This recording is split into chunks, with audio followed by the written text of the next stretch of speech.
O número de trabalhadores informais é o maior já registrado no Brasil. A Universidade Federal de Goiás realiza assembleia universitária para divulgar a situação orçamentária da instituição. O número de queimadas registradas nos 8 primeiros meses desse ano já é maior do que o que foi notificado em todo o ano passado. Essas e outras informações você confere agora no Conexões dessa segunda-feira, dia 23 de setembro.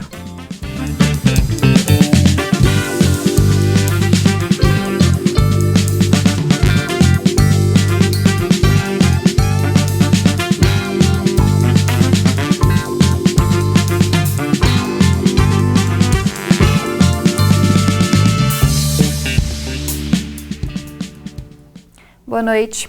Sem a presença oficial do Brasil, o presidente da França, Emmanuel Macron, liderou a principal reunião sobre o futuro da Amazônia, durante a Cúpula do Clima nas Organizações das Nações Unidas.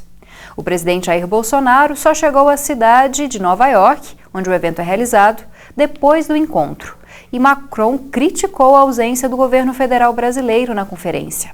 O presidente francês afirmou que as florestas tropicais estão desaparecendo rapidamente e que as queimadas têm aumentado.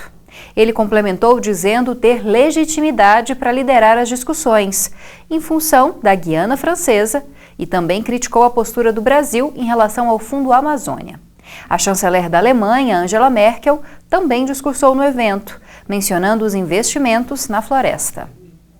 E a corrupção segue no topo das preocupações no Brasil. É o que aponta o novo relatório lançado pela ONG Transparência Internacional, que foi divulgado hoje. A pesquisa Barômetro da Corrupção Global citou a Lava Jato e disse que 90% dos brasileiros acham que a corrupção no governo é um grande problema. O relatório afirma ainda que é cedo para se avaliar qualquer ação adotada pelo novo governo, já que o levantamento foi feito nos 3 primeiros meses da administração do presidente Jair Bolsonaro. O estudo entrevistou 17 mil pessoas de 18 países da América Latina e do Caribe e foi realizado entre janeiro e março desse ano. Para mais da metade dos entrevistados, a corrupção piorou nos últimos 12 meses. E os governos não estão fazendo o suficiente para combatê-la.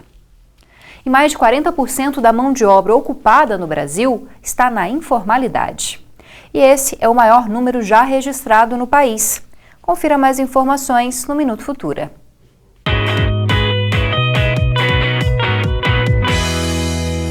Olá, eu sou Elcio Herbert Neto e esse é o Minuto Futura. A última PNAD contínua do IBGE, referente ao mês de julho, revelou que mais de 38 milhões de brasileiros trabalham na informalidade. Este é o maior número já registrado pela pesquisa, desde o início da série histórica em 2012. Isso significa que mais de 41% da mão de obra ocupada no Brasil não tem carteira assinada. Nesta conta, também entram os mais de 18 milhões de brasileiros que trabalham por conta própria, mas ainda não abriram empresa. Em julho, a taxa de desemprego teve um pequeno recuo, mas ainda está acima de 10%. E os mais atingidos pela falta de trabalho são os mais jovens. De acordo com o IBGE, quase 66% dos desempregados têm entre 18 e 39 anos, e a maioria é formada por negros e pardos. Para saber mais detalhes, acesse o futura.org.br e até a próxima. A tecnologia atrapalha ou ajuda na escola? Usar ou não o celular durante as aulas? Esse é o assunto da reportagem da série especial sobre tecnologia, que foi produzida pela TV Brasil.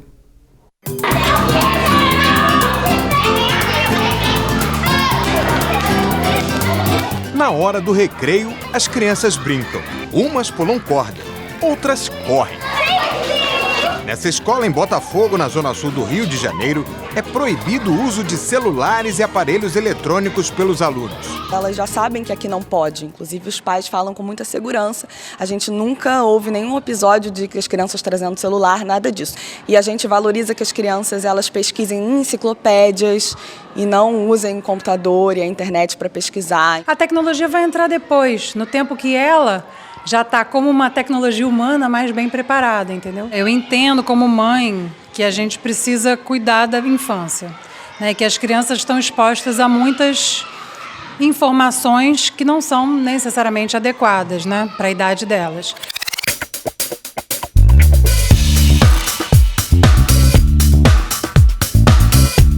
A poucos quilômetros dali, também na Zona Sul Carioca, a história é outra. A escola estimula os alunos desde cedo a terem contato com o que a tecnologia oferece de mais avançado. Pelo menos uma aula diária é feita com o notebook. Hoje, a turma do 6º ano fez um teste de língua portuguesa. O resultado é conhecido imediatamente. Eles ficam muito ansiosos toda vez que tem uma atividade que o professor precisa corrigir. E a gente entra em sala e eles perguntam, já corrigiu, não é?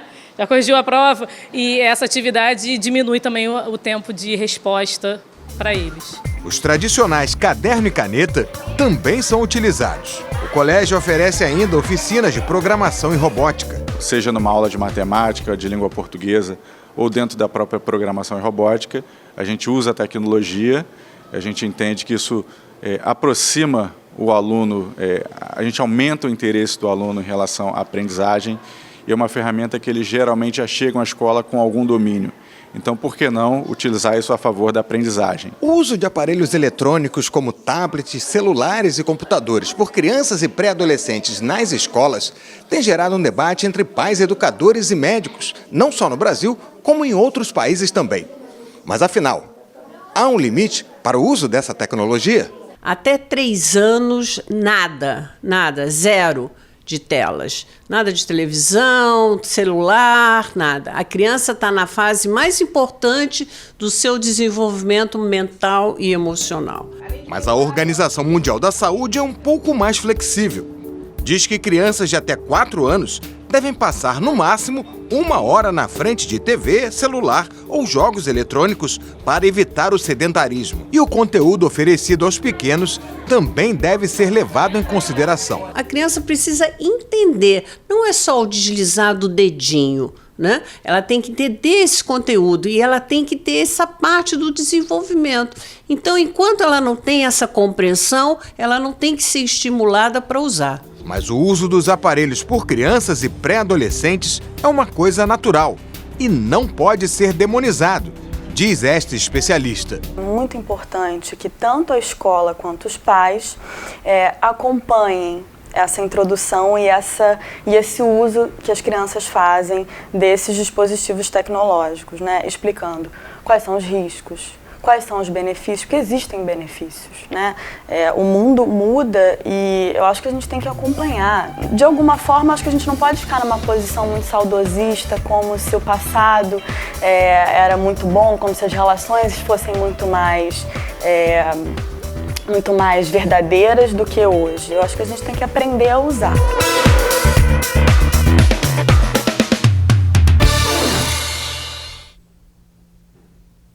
E no próximo bloco, você confere uma entrevista sobre a representatividade feminina na política. Assista ao Conexões no 15.1 do Sinal Aberto, no 21 da NET, no 15 da Gigabyte HD TV ou então pela internet. Nós estamos no Facebook, no Twitter e no YouTube.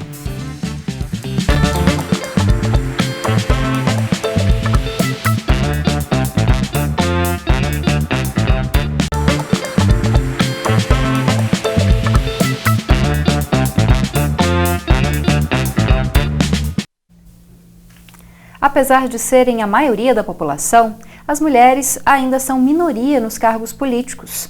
Por isso, nós vamos falar sobre a participação feminina no Legislativo, com a Ariana Garcia, que é presidente da Comissão da Mulher, advogada da OAB Goiás. Boa noite, Ariana. Obrigada pela presença. Boa noite, eu que agradeço.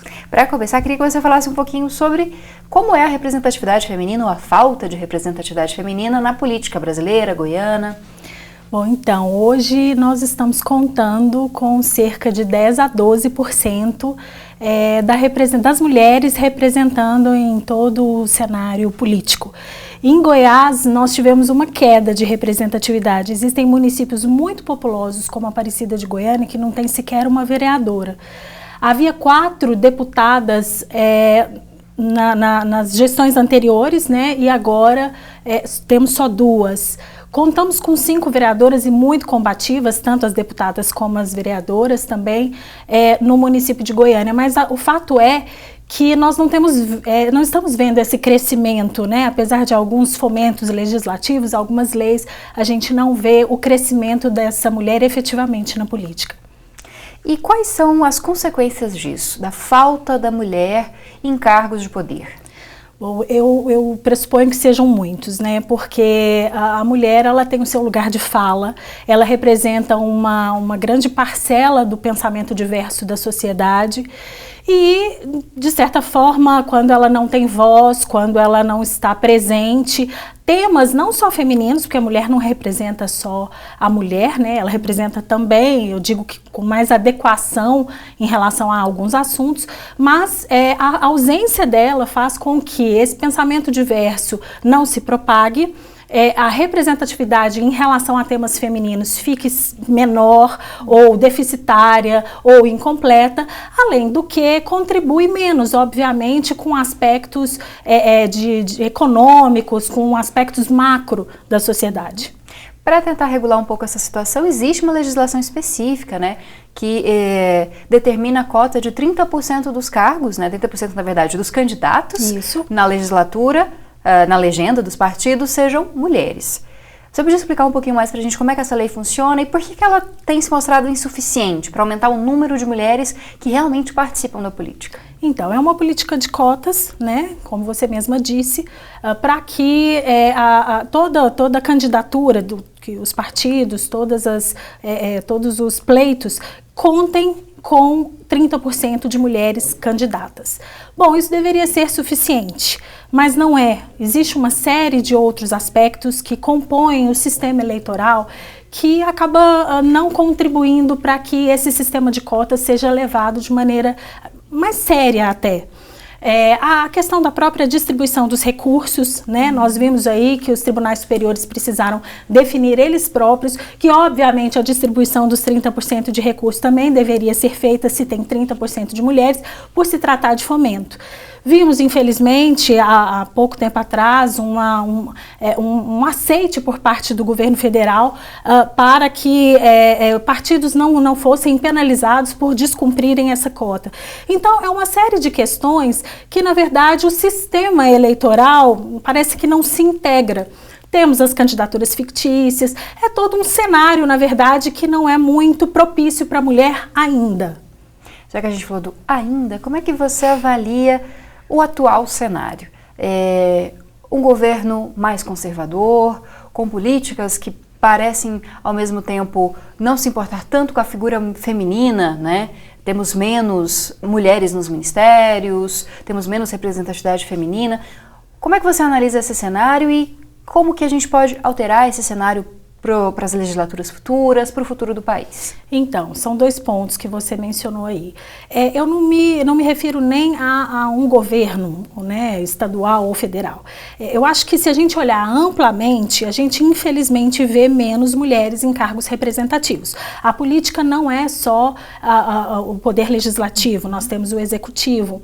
Então, a ausência dessa mulher também em postos de comando para a execução das políticas públicas é gravíssimo.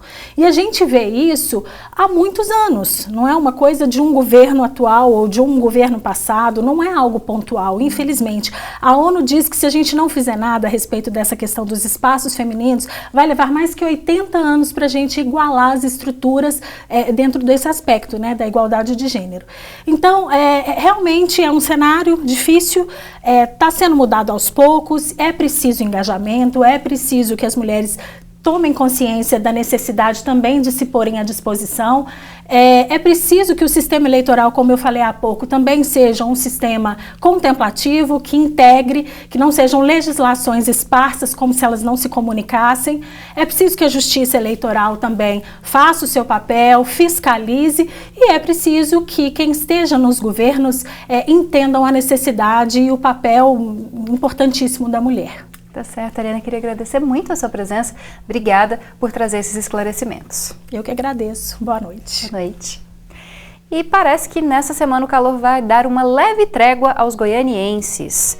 O início da primavera também traz probabilidade de chover nos próximos dias. Confira mais na previsão do tempo. Gente, presidente de CNA agora.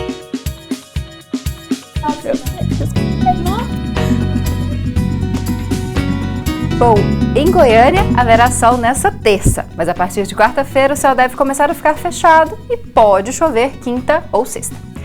No final de semana a temperatura deve cair um pouco. Na sexta a mínima deve ser de 19 e a máxima de 30 graus.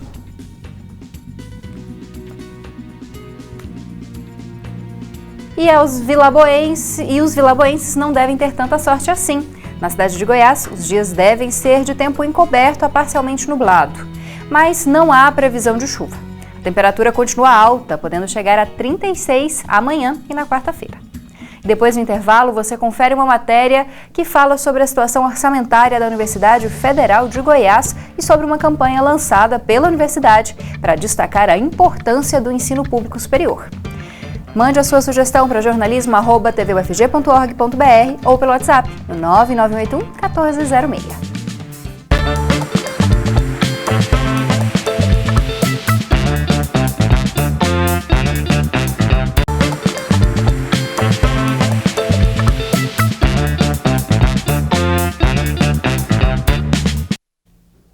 Estamos de volta com Conexões.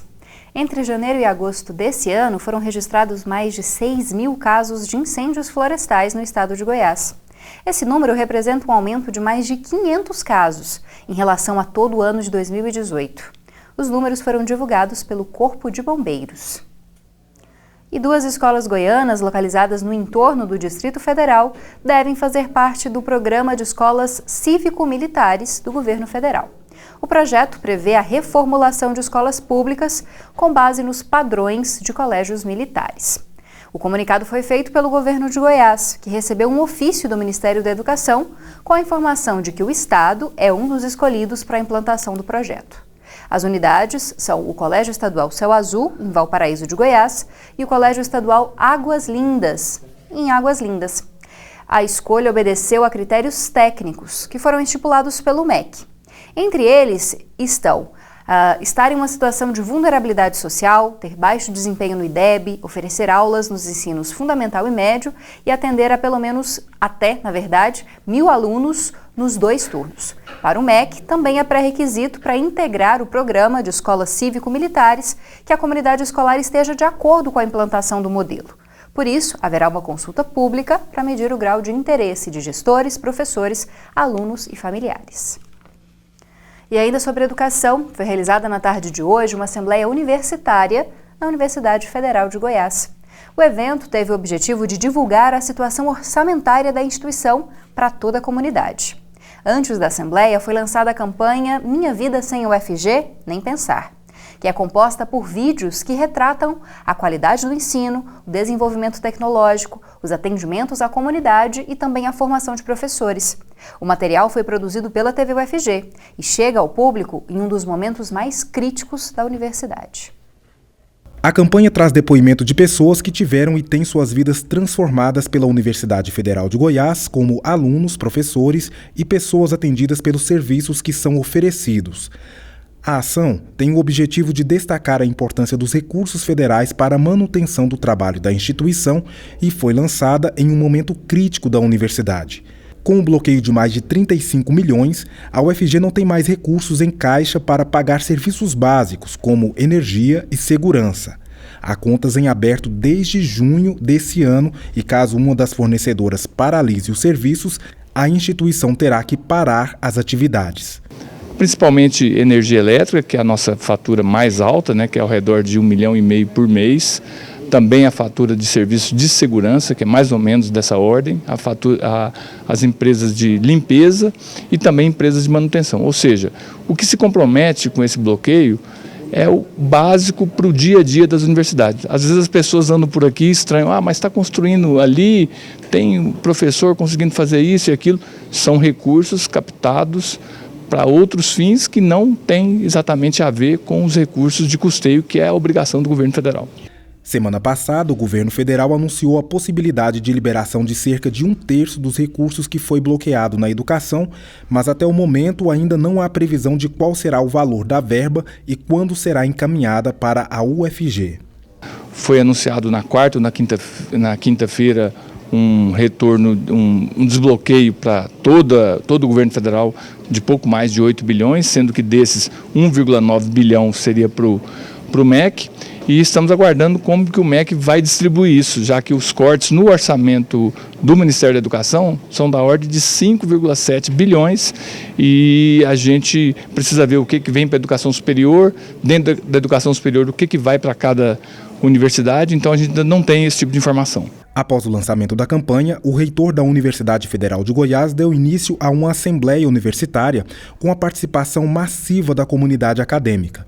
Durante o evento foram discutidas a situação orçamentária da instituição e também a discordância em relação ao Futurice, um projeto apresentado pelo Ministério da Educação e que pretende ampliar o financiamento privado no ensino federal. Olha, o programa Futurice, na modalidade que ele foi apresentado, ele absolutamente não atende aquilo que a universidade se propõe a fazer. Ele não traz novidades e, além de não trazer novidades, traz soluções que não correspondem à complexidade da universidade. Não reconhece as assimetrias que a gente tem no país, coloca a universidade numa lógica de mercado que seria absolutamente injusta com os cursos de menor demanda, por exemplo, com a área de música, com a área de humanidades, sem contar que também ele ataca diretamente a autonomia universitária ao praticamente delegar a gestão da universidade para uma organização social. Então, é um programa que não tem a menor receptividade no seio da universidade.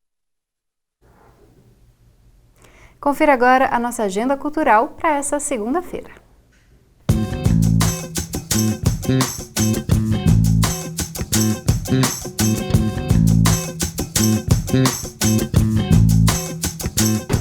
Uma boa noite para você, Camila, e para você que nos acompanha aí de casa. Vem cá, como é que tá o seu dia? Vem comigo que eu vou te dar dicas de como é segunda-feira. E a gente começa falando de música clássica. A Orquestra Sinfônica de Goiânia apresenta mais um concerto da série Cinema em Concert. A noite é dedicada à música do cinema russo, de autoria de compositores como Tchaikovsky. A apresentação é amanhã às 8 da noite no Teatro SESI. O ingresso é solidário, 2 kg de alimento ou um livro literário. E essa noite tem a abertura do 9º Fest Cine Goiânia a partir das 7 da noite. Até o dia 30 de setembro, o festival exibe 22 filmes, entre eles documentários, curtas-metragens e animações.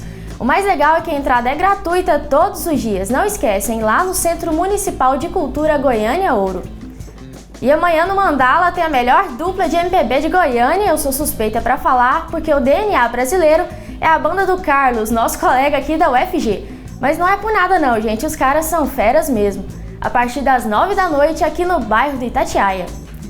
E eu me despeço de vocês com um grande abraço, uma ótima noite de segunda-feira e a gente se vê por aí.